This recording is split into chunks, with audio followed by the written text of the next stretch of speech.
जय देवभूमि, जय उत्तराखंड। क्वेश्चन तुम्हारा हाल चाल, मैं छू तुम्हार तगड़ी संतोष कांडपाल।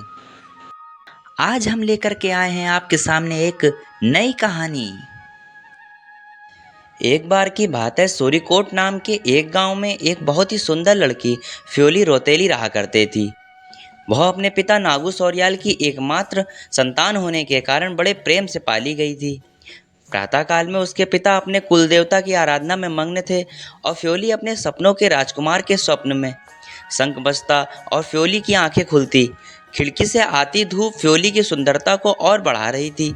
उसके बुरांस जैसे लाल होठ ढलते हुए सूर्य की लालिमा को मात देते थे।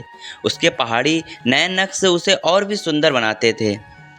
फ्योली उठी और अपने काले लंबे बाल बनाकर अपने सोने की गगरी लेकर घर से बाहर निकली। उसकी सहेलियां भी उसके साथ पानी भरने आईं। सबने जल भरा और वापस अपने अपने घर चली गईं। लेकिन फ्योली हर बार की तरह नहाने के लिए वहीं रुक गई। वह पानी भर ही रही थी कि उसने पानी में किसी और की परछाई भी देखी। वह पीछे मुड़ी, लेकिन वहाँ कोई भी नहीं था।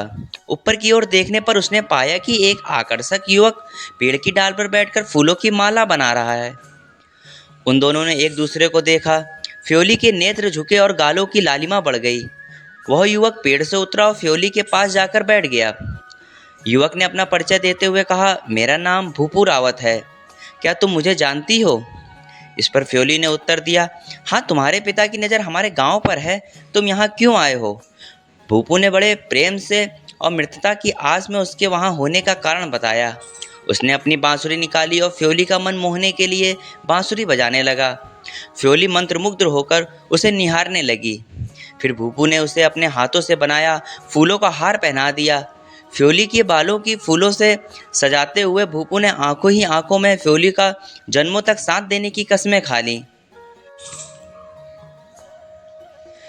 सूर्य ढलने पर फ्योली को आभास हुआ कि पूरा दिन निकल चुका है।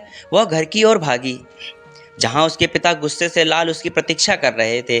फ्योली के बालों में फूल और गले में फूलों की माला देख उनका पारा और चढ़ गया। उन्होंने उससे देर होने का कारण पूछा तो फ्योली ने उन्हें भूपू के बारे में बताया। फ्योली के पिता ने गुस्से से आग बबूला होकर फ्योली को भूपू से न मिलने के लिए कहा। फ्योली बोली कि वह अपने प्राण त्याग देगी, लेकिन भूपू से ही विवाह करेगी।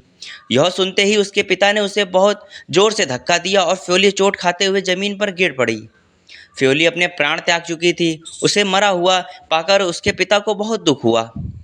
यहाँ उसके पिता आंसू बहा रहे थे। वहाँ फ्योली इंद्रलोक पहुँच चुकी थी। सारे देवताओं को उसके लिए बुरा लगा। इसलिए इंद्र ने उसे वरदान दिया कि धरती पर उसे कोई नहीं भूलेगा। चैत्र मास में उसकी पूजा होगी और सब उसके गीत गाएंगे और कुल देवता की पूजा के समय उसे द्वारा पर रखा जाएगा। धरती पर फ्योली के नाम से एक पीला फूल उगा, जो कि आज भी इस नाम से उत्तराखंड में प्रसिद्ध है।